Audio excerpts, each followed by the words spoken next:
इतिहास के पन्नों में कुछ कहानियां ऐसी हैं जो वक्त के साथ धुंधली हो जाती हैं, लेकिन कुछ गाथाएं ऐसी होती हैं जो हमेशा के लिए अमर बन जाती हैं।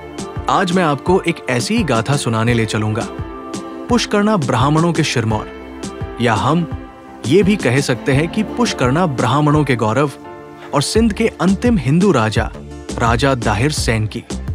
ये कहानी है वीरता की, बलिदान की और उस देशभक्ति की जिसने हर युग को प्रेरित किया है। जय श्री केशवराय, हर हर महादेव। राजा दाहिर सैन का जन्म 25 अगस्त 659 को पुष्करना ब्राह्मण परिवार में हुआ।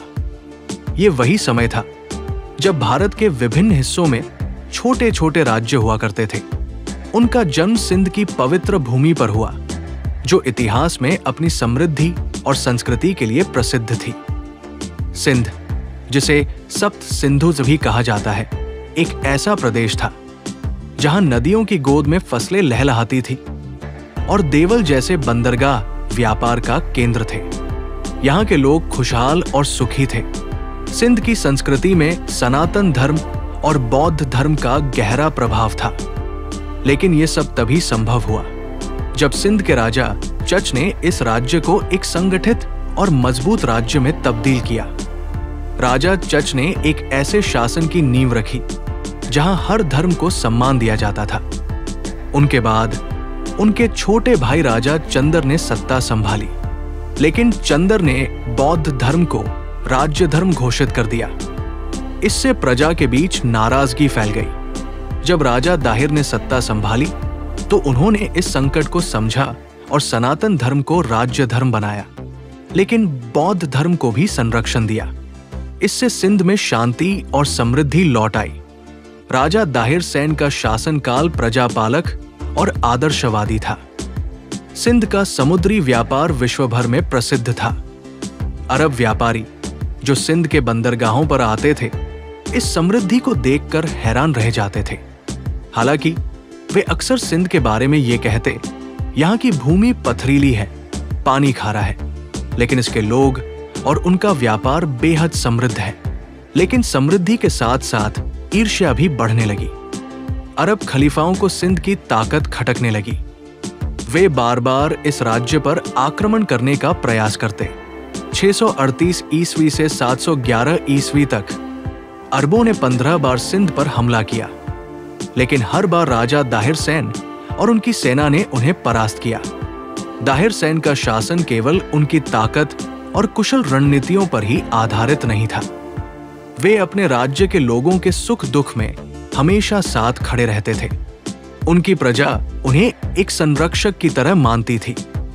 711 ईस्वी में जब अरब खलीफा ने देखा कि उनकी सेनाएं बार बार पराजित हो रही हैं, तो उन्होंने एक नई रणनीति बनाई।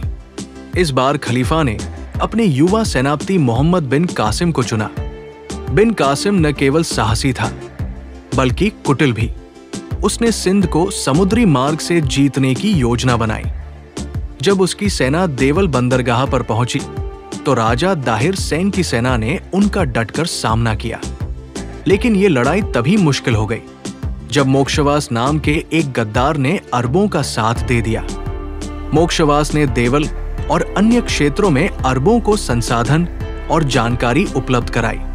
इस विश्वासघात से अरबों को बढ़त मिली और वे आगे बढ़ने लगे। अंतिम और सबसे भयंकर युद्ध रावर के किले के पास हुआ। राजा दाहिर सैन ने अपनी सेना के साथ 9 दिनों तक अरबों का डटकर सामना किया।